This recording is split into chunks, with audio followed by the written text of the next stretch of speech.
Iniciar grabación. Bien, achicamos. Y vamos a buscar. ¿Dónde es que los tengo? Esto. Ahí va. Estábamos hablando del tema colonialismo.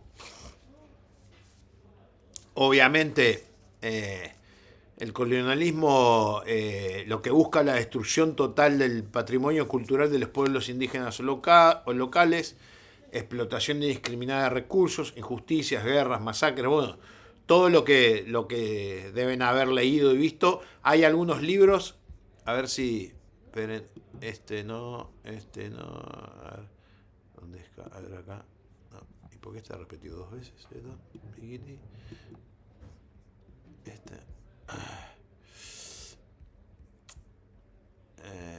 A ver quién. Chat. A ver. Canadá pasó que ya dijo. Esperen. Déjenme acá, a ver, buscar. Otra vez tengo. Tienen. Tienen en la plataforma algunos libros digitales que recomiendo que los bajen y después cuando tengan tiempo los leerán.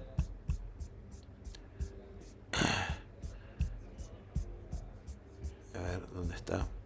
Por ejemplo, acá tienen estudios del imperialismo,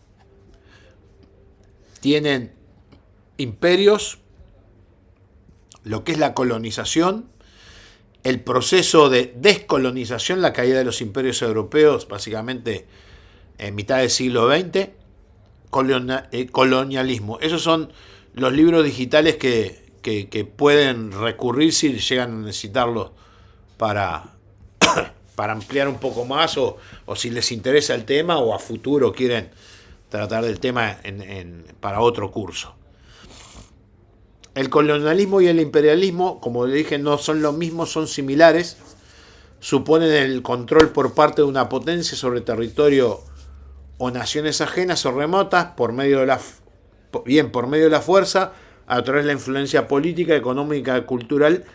Sin embargo, el colonialismo se ejerce su control de manera formal y directa, y el imperialismo no siempre es así, sino que también puede valerse de otros métodos de control más informales, indirectos, pero igualmente efectivos. O sea, la diferencia entre el colonialismo y el imperialismo, que el colonialismo es como que la presencia es más sofocante, más fuerte que lo que es el imperio, porque el imperio, al permitir distintas culturas y naciones, no ejerce la presión del centro de referencia con tanta fuerza.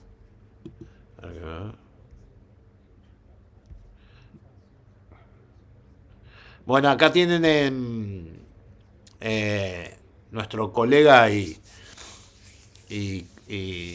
conductor de radio, que lo pueden escuchar en Radio Uruguay, Martín Nasif Ayala, recomienda acá este librito de Panjag Mishra, de la ruina de los imperios. Ahí tienen otro. Sí, estoy grabando, Victoria. Siempre Victoria, gracias. Ahí tienen, bájenlo antes de que... Ahí, documentos, no, esperen que me lo voy a bajar a... ¿Dónde está? Descargas. Ahí, descargas. Guardar. Bueno, yo ya me lo bajé, así que gracias, Martín.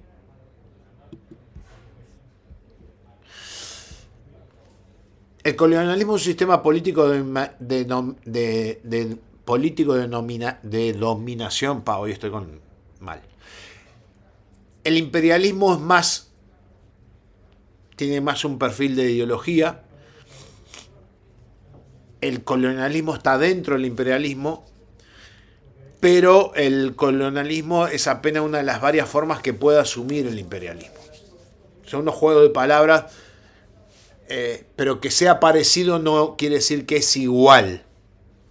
¿Ah? Entonces yo les diría que si tienen que estudiar esto para acordarse, trazan una línea vertical, un lado imperialismo, otro colonialismo. ¿Ah? Y ahí, con eso hay pueden ver las diferencias. Todo lo que ustedes encuentran, los silogismos neo, es que es próximo a. O sea, toma de referencia algo, pero no es 100% eso. Entonces, el colonialismo y neocolonialismo no son la misma cosa. El colonialismo es un sistema político, la potencia ejerce el dominio político, económico, cultural y militar en territorios remotos de manera directa o formal. El neocolonialismo es un sistema moderno de influencia. Acá la gran diferencia es que no hay conquista. Ejerce influencia para crear dependencia. Entonces hay una influencia política, económica y cultural. Las potencias, sin ejercer el dominio formal sobre otros territorios, mantienen un predominio sobre los asuntos de los otros estados que en teoría son independientes. Eso pasaba mucho hasta que vinieron los golpes de Estado de hace 3-4 años en lo que eran las colonias francesas africanas en el Sahel, en la zona de abajo del desierto del Sahara, donde, por ejemplo, esos países tenían el franco africano. Tenían que depositar los recursos en el Banco Central de Francia, y Francia les emitía moneda con el respaldo de los depósitos que ponían. O sea, no tenían esa independencia económica de poder decidir la emisión de la moneda. Entonces, no era un colonialismo porque eran estados independientes con sus gobiernos, sus presidentes, pero había una influencia de Francia para poder controlarlos o generar dependencias económicas. También van a encontrar en las definiciones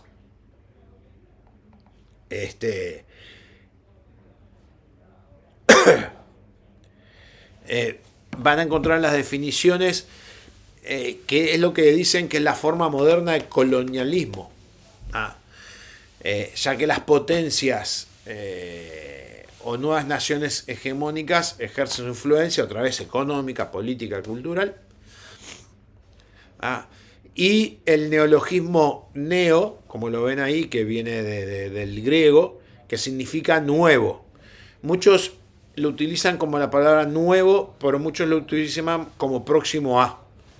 Entonces van a encontrar, en el concepto van a encontrar que es algo nuevo, pero que utiliza herramientas de lo viejo. Y para muchos es que es próximo a lo que existía, pero no toma el 100% del concepto.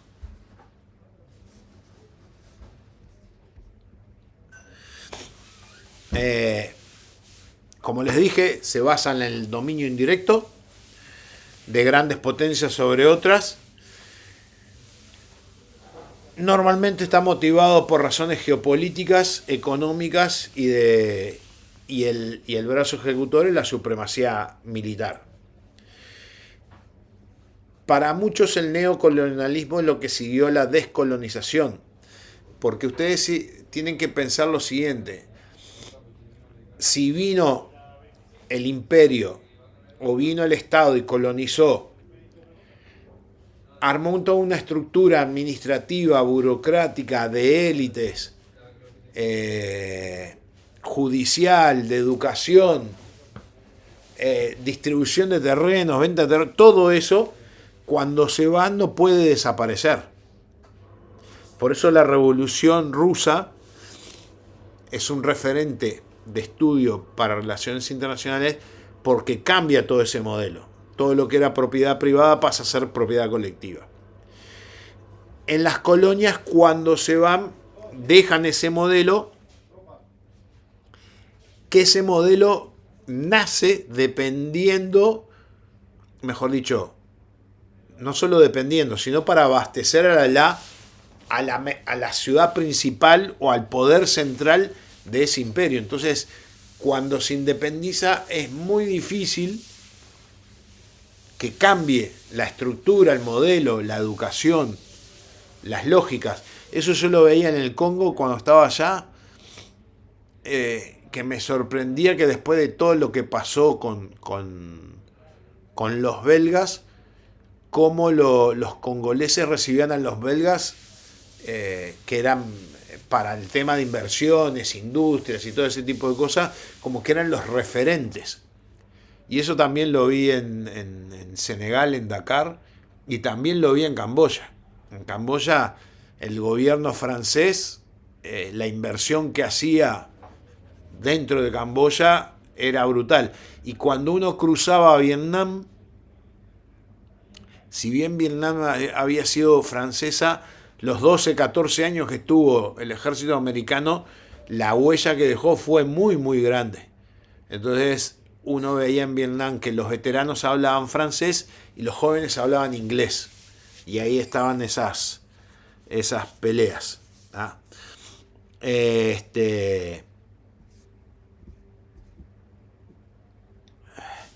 Bueno, acá me adelanté, vieron, el neocolonialismo, dice, se considera una adaptación moderna del viejo concepto de colonialismo. El Commonwealth, que yo les conté, esa organización que se creó para mantener esa lógica neocolonial. ¿A través de qué? Del tema económico, o como pasa, por ejemplo, en Malvinas. Los ciudadanos de Malvinas que integran el Commonwealth tienen pasaporte británico como ciudadanos de colonia, de una colonia, que tiene determinados beneficios con respecto a cualquiera que venga que no pertenece, que no tiene ningún vínculo con el Reino Unido.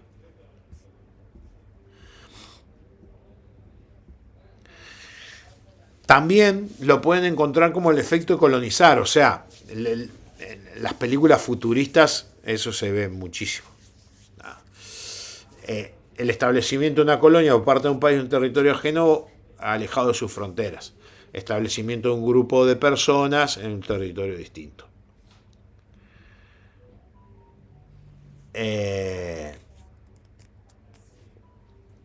Se utiliza también para describir la relación entre la población y la ocupación del espacio por parte de grupos de seres vivos o lo pueden encontrar en plantas. Y cuando vean el tema de colonización vinculado a los temas históricos, es el proceso histórico en el cual el Estado extranjero potencia, normalmente una potencia.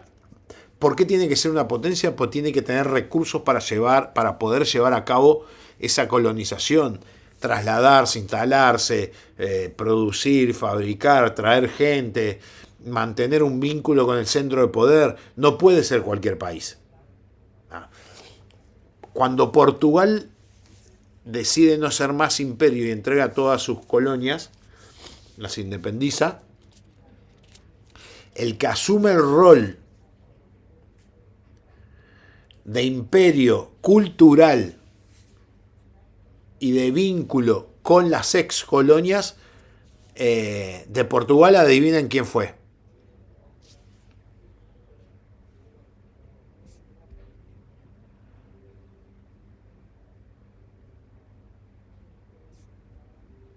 Brasil, profe.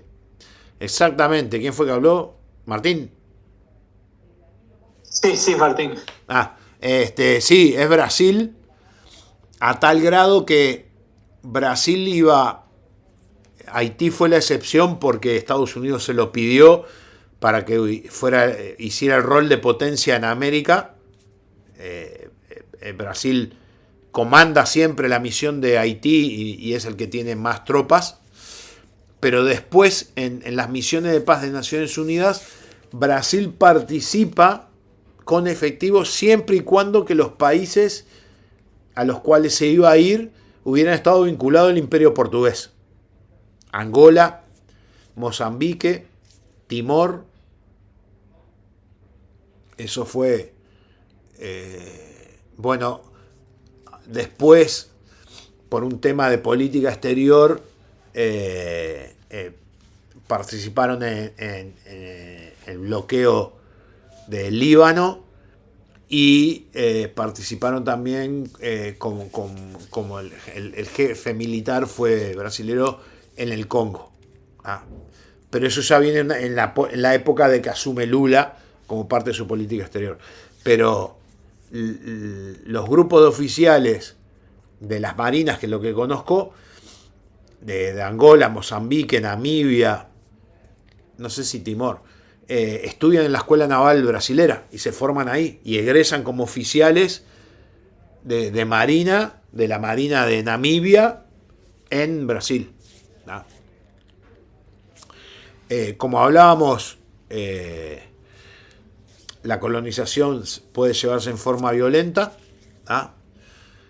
Se crean esas dinámicas sociales y también a veces empiezan esas como clases sociales, la población indígena de la colonia, los que tienen los privilegios sociales por arriba de la población local. Como siempre digo, acá en América Latina lo que hubo más que nada fueron sublevaciones, porque a no ser Hernán Darias, que llegó a ser virrey, después el resto no llegaba a los grandes cargos, por ser criollos, o sea, nacidos acá, aunque fueran descendientes de españoles. ¿No? Con esa sublevación sí pudieron llegar a los puestos que querían. Bueno, la colonización de América, las dos potencias. A ver, en América las potencias que se presentan es Inglaterra, Francia, Portugal, España, Holanda,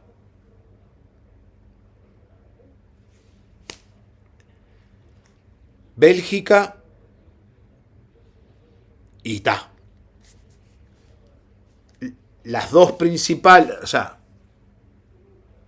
en el norte quedan los franceses en la zona de Canadá, los ingleses en todo Estados Unidos, después para abajo España con Portugal y algunas islitas en el Caribe queda Inglaterra con Jamaica y la Guyana inglesa, Holanda con la Guyana holandesa, Belice, que es británica, las Antillas holandesas, las Antillas francesas, bueno, como dije, Portugal y después el resto de España. ¿No?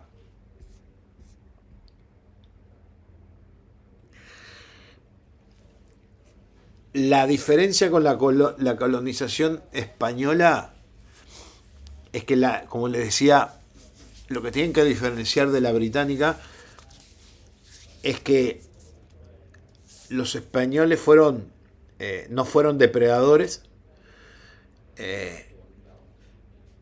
Su lógica, su justificación era católica, la conquista de almas, y después la extracción mercantilista.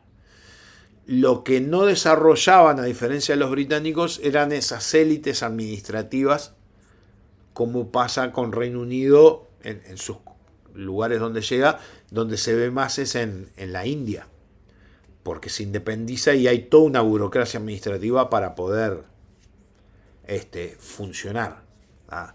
Acá la lógica funcionó diferente, pero el primer tratado con protección para la población local es el de Fray Bartolomé de las Casas, que escribe todo un tratado de las Indias, y no me acuerdo qué más tenía el nombre, donde establece derechos para los indios, porque los reyes de España, más que los de Portugal, querían que la población española tuviera vínculos de sangre con la población local. Por un tema de no solo de natalidad, sino de ocupar espacios físicos y espacios políticos. ¿Ah? Ahora vamos a entrar en una parte menos aburrida, que es a ver algunos mapitas. Y acá básicamente lo que tienen, a ver, jueguen con la imaginación y piensen que el mundo lo creó Dios. ¿Ah? Y Dios, el Dios cristiano, ¿no? Obvio, tiene un representante en la tierra, que es el Papa. Y el Papa es el que distribuye esa tierra a los distintos imperios, que todos estaban, los imperios occidentales, en un principio todos estaban subordinados al Papa, porque era el referente espiritual en la tierra, vendría a ser el Mahoma para los musulmanes. Después van a tener la separación de la iglesia anglicana, después van a tener el tema con los protestantes, pero básicamente el Papa era el que decía a quién le correspondía la tierra que encontraba. Y esta era la división del mundo. En el centro iba a estar Portugal y en las afueras, en lo que sería lo marrón, iba a estar España. Cuando los portugueses encontraban tierras que estaban supuestamente tendrían que estar bajo dominio español, se planteaban los reclamos en el Vaticano, y ahí salen lo que llaman las bulas papales, las bulas vienen a ser los decretos. Y él, a través de esos decretos, asignaba territorios. El problema es, para los anglicanos, o sea, el mundo anglosajón, su referente no era el Papa. Entonces, chao Papa. Y los protestantes, que tenían otra visión del buen cristiano, entonces, chau Papa. Salían a conquistar los territorios. Uno de los imperios de repente menos conocidos, pero menos extensos, y de repente más conocidos por la crueldad.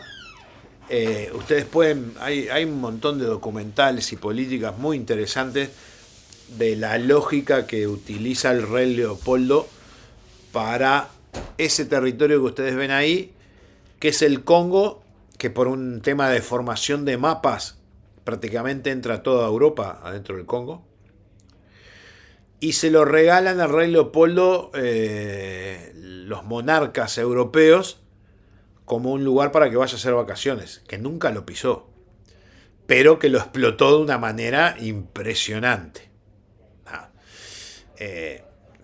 No me voy a poner a hablar de todas las cosas que vi allá, pero la crueldad a su máxima expresión está ahí. Por eso es que yo le decía que a mí me llamaba la atención cuando estaba allá el vínculo con los inversores belgas, que tendría que ser algo de no tratarse, pero no importa. El imperio francés, que llegó en 1919, a partir de ahí empieza a caer, y esa es, vamos a decir, el gran trauma de Francia hasta el día de hoy, que no sean considerados como una potencia. Sí fueron considerados para el Consejo de Seguridad después de la Segunda Guerra Mundial, pero ocupó casi el 9% de la superficie terrestre, 13 millones de kilómetros. Ahí tienen en color verde los lugares que ocupó, y sin duda uno de los que dejó más huella por lo problemático es Cercano Oriente, porque lo que es Siria, Libia y todo el acuerdo Sáez-Picot y todo eso. Su imperio duró 357 años, y llegó a tener más de 150 millones de personas. Acá lo ven un poco mejor. Lo que yo les hablaba del tema africano es esto que se ve ahora. los países que han tenido golpe de Estado y que han expulsado a las tropas francesas en estos últimos años y norteamericanas, buscando una independencia que no habían tenido, porque si bien eran independientes, seguían siendo colonias de Francia. El imperio portugués entra en ¿cómo se llama? Es esto, lo que está en violeta, lo rojo es lo español. Entra en Brasil, y en el resto, como ustedes ven, se establecen en la costa, porque la conquista del África Negra se da en el siglo XIX, y los portugueses, para la venta de esclavos, con establecerse en los márgenes, traficaban con tribus locales, que esas tribus locales esclavizaban a otras tribus y después las vendían. Para que se den cuenta del parámetro del tema de esclavitud, en Mauritania, que está acá por acá, dejó de ser legal la esclavitud en 2017. Y hoy un montón de grupos tribales que habitan África, la África Negra más que nada, contra el Sahara, siguen traficando esclavos y siguen tomando gente como esclava y vendiéndola. No es algo del pasado. O sea, no me refiero a la esclavitud moderna, sino me refiero a que siguen manteniendo la tradición que viene de hace siglos de la esclavitud. Acá pueden ver un poco los imperios interactuando todos juntos. Los británicos, franceses, españoles, portugueses, italianos, alemanes. Los alemanes llegan a fines del siglo XIX, llegan tarde al reparto, después pierden todo. Los belgas, los daneses, fue un imperio muy grande dentro de Europa. Después queda en lo que es hoy Dinamarca, pero también tiene Groenlandia. Y los holandeses, básicamente las islas con las especias, porque ellos tuvieron un imperio marítimo muy muy grande. Lo que se llama el imperio islámico, lo que yo les decía, ahí tienen la península arábica prácticamente hasta la India, que acá es hinduismo, todo el norte de África y España, que ocupó casi la misma superficie que el imperio francés. Duró unos 600 y pico de años. En el 750 fue el apogeo más grande, acá lo pueden ver poco ampliado. Después de ahí va a salir el imperio otomano. A ver, este imperio islámico, que es el de Mahoma, respetaba las religiones, respetaba las costumbres, respetaba las naciones. Lo único que la protección, si era de otra religión, le salía más cara, si era de la misma religión, le salía más barata. El imperio mongol, que nosotros lo estudiamos poco, pero llegó a ocupar el 22% de la superficie terrestre. También las áreas que conquistaron eran áreas muy vacías. Entonces la posibilidad de expandirse rápidamente era muy fácil, que es lo mismo que le va a pasar con el imperio ruso. Cuando empiezan a hacer el imperio ruso y se va hacia el este, avanza rápido porque no hay poblaciones, porque la geografía del lugar, para habitar el lugar, son lugares muy inhóspitos.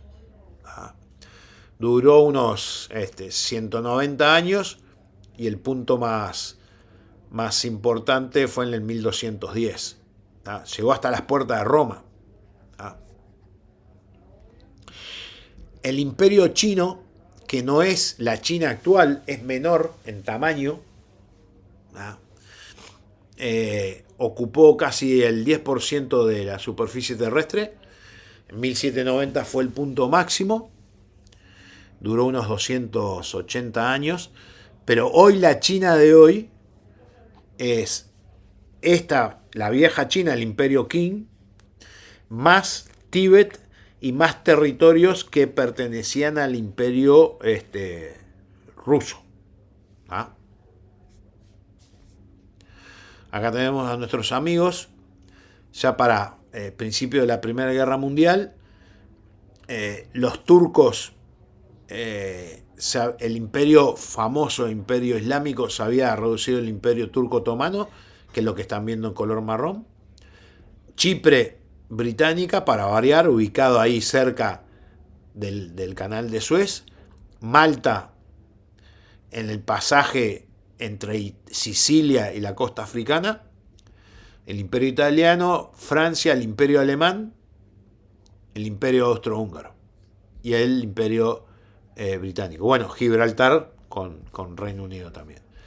Y acá tienen el imperio holandés. Como ven, Holanda, por ese tema que yo les dije de poca población, a ver, Holanda entra en Tacuarembó y Durazno, es Holanda. Entonces, si bien tenían un imperio mercantil muy importante y un imperio naviero comercial más que nada, no naviero militar, no fue tan importante, fue importante pero no tanto. Como ven, son un montón de bases establecidas en determinados lugares que ahí acopiaban los productos y de ahí los llevaban para vender. No tenían el desgaste de la conquista. A lo largo de la historia, los imperios más grandes, el británico, el mongol, el ruso, el español y la dinastía Qin en China. Eso a lo largo de la historia. Los alemanes, como les dije, que llegaron tarde, Kenia pasa a ser británica y donde están Namibia, gracias, no me acordaba, y acá es Senegal. ¿Senegal? Creo que sí. Eso lo pierden todo en la Primera Guerra Mundial.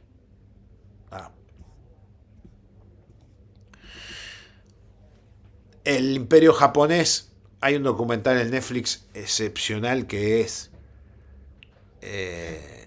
la consolidación de Japón. Primero eran muchos líderes samurái, los señores de la guerra que peleaban entre ellos hasta que uno le gana a todos y a partir de ahí Japón sale a conquistar, conquista Corea. Y esto es Segunda Guerra Mundial, que fue la expansión máxima de Japón, lo que acaba en acá en la línea. Y esto es de un libro que si no lo subí después lo subo, que es de Sunkel Paz, que es un economista chileno y un sociólogo argentino, que se llama América Latina, el desarrollo y subdesarrollo, y hace un estudio historiográfico, o sea, sociológico, económico y político, desde la llegada de los españoles hasta 1850, donde el libro está dividido en 4 capítulos, de los cuales 2 capítulos son los análisis matemáticos económicos, uno desde el punto de vista de la economía liberal y el otro de la economía marxista. Si lo quieren leer, léanlo. Yo no le pude, o sea, lo leí, pero hasta ahí nomás. Y después tiene los procesos de cómo se armó la colonia, y este es un ejemplo. Y acá lo que están viendo, voy a ver si lo puedo agrandar un poquito. Ampliar. A ver si puedo agrandar otro poco más. Acá lo que está, los flujos reales y monetarios entre centro y periferia colonial. Cómo armaron la colonia para que la colonia abasteciera y a su vez abasteciera a la metrópoli. Entonces, acá tienen los flujos reales, o sea, las mercaderías, cómo se movían, y acá tienen los flujos de mercantilismo, oro y plata.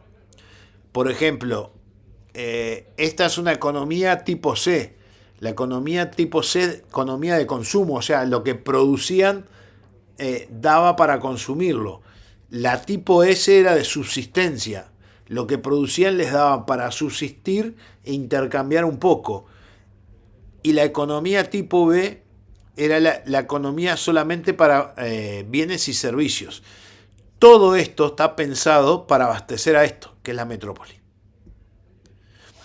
Entonces, en esta de subsistencia se producía alimentos, que esos alimentos iban a la que producía consumo, agricultura y subsistencia y excedentaria, se transportaba para los que tenían, a ver,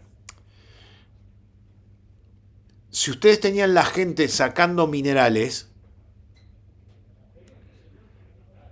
¿quién producía los alimentos? Si producían alimentos, esa gente, ustedes perdían plata porque el alimento era más barato que encontrar minerales.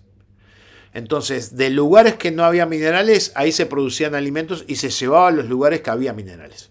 Para que todos no se olviden de que en las minas, en toda la zona de los Andes, el esclavo era el indígena. No se traía esclavos prácticamente. Pocos esclavos para la servidumbre. Los esclavos negros básicamente fueron para el Caribe y Estados Unidos para trabajar en los cultivos de algodón y de azúcar. Acá se utilizó el indígena para extraer el mineral y se utilizó la población local y mestiza para producir alimentos y mandarla a esos lugares. Este libro explica todo eso. Y acá tenemos lo que sería los conceptos de ahora de imperio. Terminada la Segunda Guerra Mundial, Estados Unidos tenía casi el 50% del comercio mundial. Hoy tiene el 24,32%.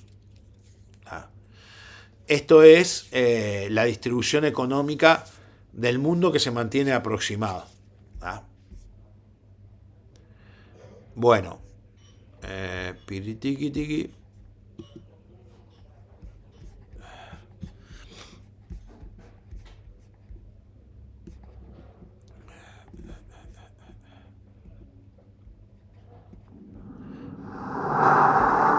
En el siglo XV, España y Portugal eran las grandes potencias marítimas que se disputaban el control comercial y religioso del mundo.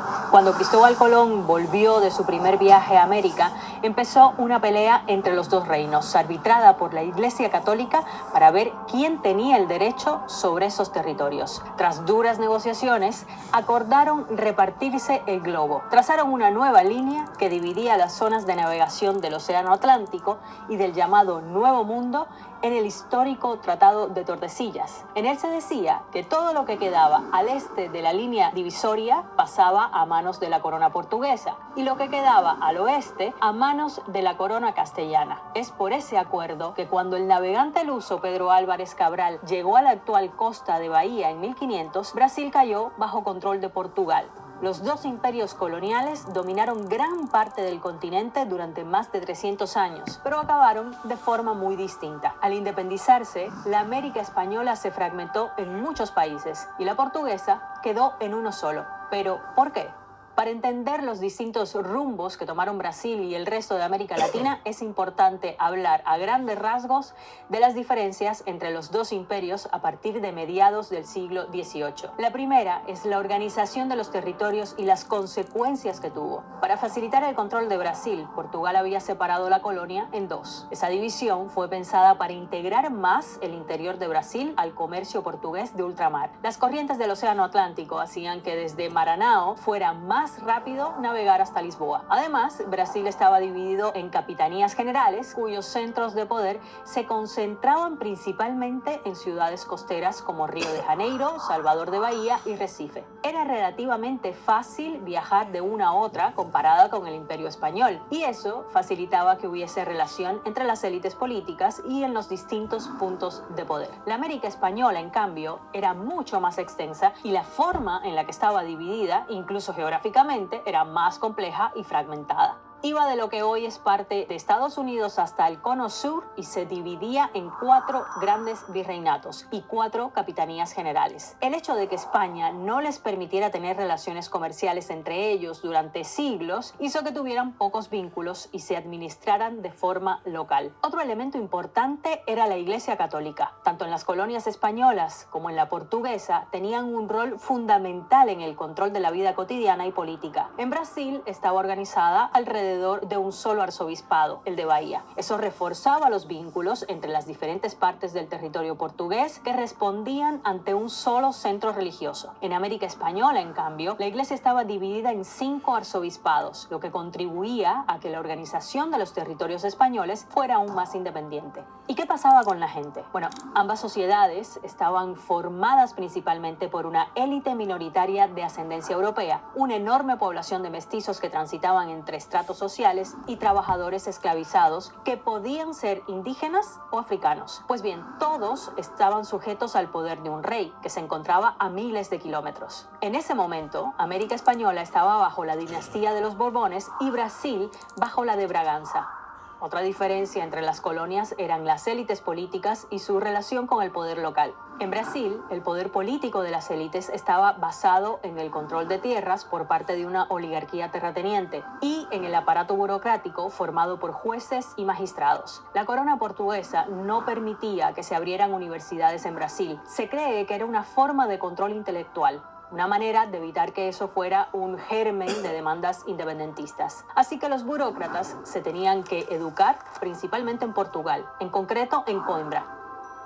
El hecho de que todos estudiaran en la Universidad Portuguesa ayudó a tejer relaciones entre las élites locales brasileñas y cimentó su identificación con la metrópoli. Aunque los nacidos en Portugal, los llamados reinões, solían ocupar los cargos más altos de la administración pública, en el siglo XVIII ya no había tanta distinción entre ellos y los brasileños, los nacidos en la colonia. En el pasado, la relación entre estos dos grupos había sido tensa, pero lo que contribuyó a esa integración fue el hecho de que la corona hizo decretos para ampliar el acceso de los brasileños al poder político local. Y eso es importante porque fue justamente lo contrario de lo que ocurrió en Hispanoamérica. Allí la distinción social entre las élites era mucho más marcada. Por un lado estaban los peninsulares, que venían de España y eran la minoría que ocupaba altos cargos políticos y administrativos. Por el otro estaban los españoles nacidos en América, los llamados criollos.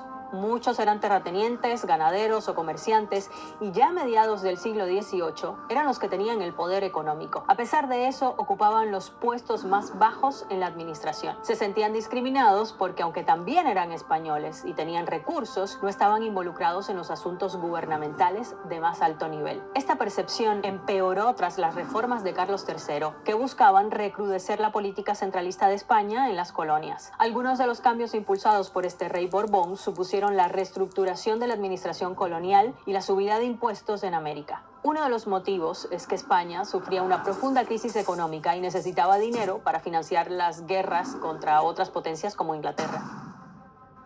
Esto aumentó la indignación de los criollos que veían la corona como un lastre que se dedicaba a expoliar sus ganancias. Además, con estas reformas, y al contrario de lo que pasó con Brasil, los criollos también empezaron a perder sus puestos en la administración local a favor de los peninsulares. Este contexto favoreció la toma de conciencia de las élites criollas, que serían las que más tarde liderarían las guerras de independencia. Durante estos años también empezaron a circular en el continente las ideas que cuestionaban la autoridad de las monarquías europeas y de la Iglesia, promovidas por las guerras de independencia en Estados Unidos y en Haití y por la Revolución Francesa. Y en ese escenario, las guerras napoleónicas fueron un punto de quiebre en la relación entre las coronas de la península ibérica y sus colonias americanas. Empecemos por lo que pasó en la colonia portuguesa, que a estas alturas ya había sido unificada en un solo territorio, Brasil.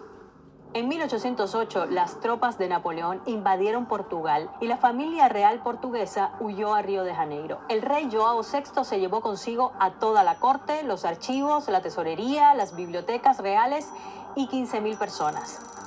Esto es muy significativo para entender la unidad del país. La llegada de los Braganza a Brasil era un caso único en el mundo. Nunca antes un monarca europeo se había trasladado a América.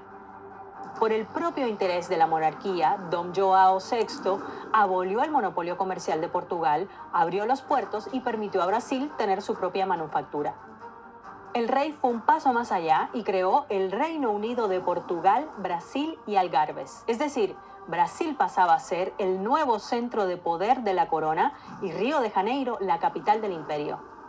Ahí se instalaron grandes instituciones como el Consejo de Estado y la Corte Suprema, entre otras. También se abrieron las primeras universidades. Con el fin de la dominación francesa en Portugal, empezaron revueltas que pusieron presión a Dom João para que regresara a Lisboa y estableciera una monarquía constitucional. Así lo hizo. En 1821 dejó a cargo a su hijo, el príncipe regente Dom Pedro. Pero las cortes portuguesas ponían presión para que Brasil volviera a su estatus original de colonia y exigían el regreso de Don Pedro por miedo a que liderara un movimiento independentista. Pero las batallas contra los portugueses ya habían comenzado en Pernambuco en 1821 y Don Pedro terminó por desafiar a las cortes y declarar la independencia de Brasil en 1822. Esta fue quizás la principal razón por la que Brasil llegó unificado a su ruptura con Portugal. La independencia se consiguió con la participación de la misma familia real portuguesa, que ya tenía una corte e instituciones establecidas en la colonia y había reprimido revueltas de las élites locales que en los años anteriores habían intentado pedir más autonomía y pagar menos impuestos. Pero ¿cómo Brasil logró mantenerse como un solo país después de la independencia? Brasil era el país del mundo con más esclavos y la reciente independencia de Haití, que había estado liderada por esclavos, asustaba a parte de las élites. El establecimiento de una nueva monarquía central con Don Pedro I como emperador era una forma de mantener el orden público ante una potencial revuelta. Durante el imperio hubo rebeliones que buscaban separar partes de Brasil o convertirse en repúblicas, pero para la corona fue más fácil reprimirlas, ya que las élites locales no las apoyaban completamente por miedo de que un desorden social les quitara el poder. O sea, tener el país unificado bajo un único gobierno en aquel momento hizo que las élites lograran mantener sus privilegios y la estructura de la esclavitud. Bueno, ¿y cómo impactó la invasión napoleónica a Hispanoamérica? Napoleón Bonaparte también invadió España en 1808. El rey Carlos IV y su hijo, Fernando VII, abdicaron a favor del general francés. Y Napoleón cedió el trono a su hermano, que se coronó como José I.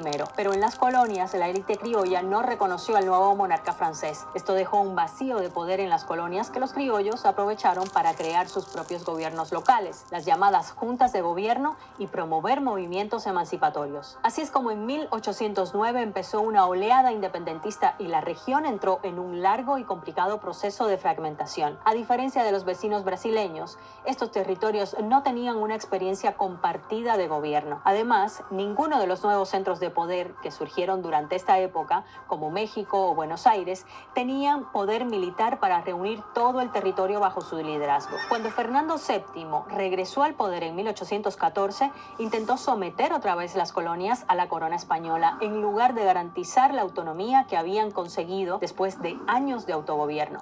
La decisión de Fernando VII profundizó el resentimiento de las élites criollas y le dio más fuerza a los movimientos pro independencia. Las guerras de independencia fueron conflictos armados complejos que durarían muchos años, pero bueno, este tema daría realmente para otro video. A pesar de la división que vivió la América española, también hubo proyectos unionistas, pero estos fracasaron. Desde la Gran Colombia, formada por las actuales Colombia, Ecuador, Venezuela y Panamá, y liderada por Simón Bolívar, hasta las Provincias Unidas del Río de la Plata, que querían una monarquía bajo un rey europeo, una propuesta que nunca se concretó. Este territorio se separaría en partes que hoy son Argentina, Paraguay, Uruguay y Bolivia. En Brasil, el periodo imperial, que vino después de la declaración de la independencia, fue marcado por intentos de crear todo un imaginario de identidad nacional y reprimir violentamente los movimientos que fueran en contra. En América hispanohablante acabarían surgiendo 18 estados. El último en nacer sería Panamá en 1903. Las independencias de las colonias de España y Portugal en las Américas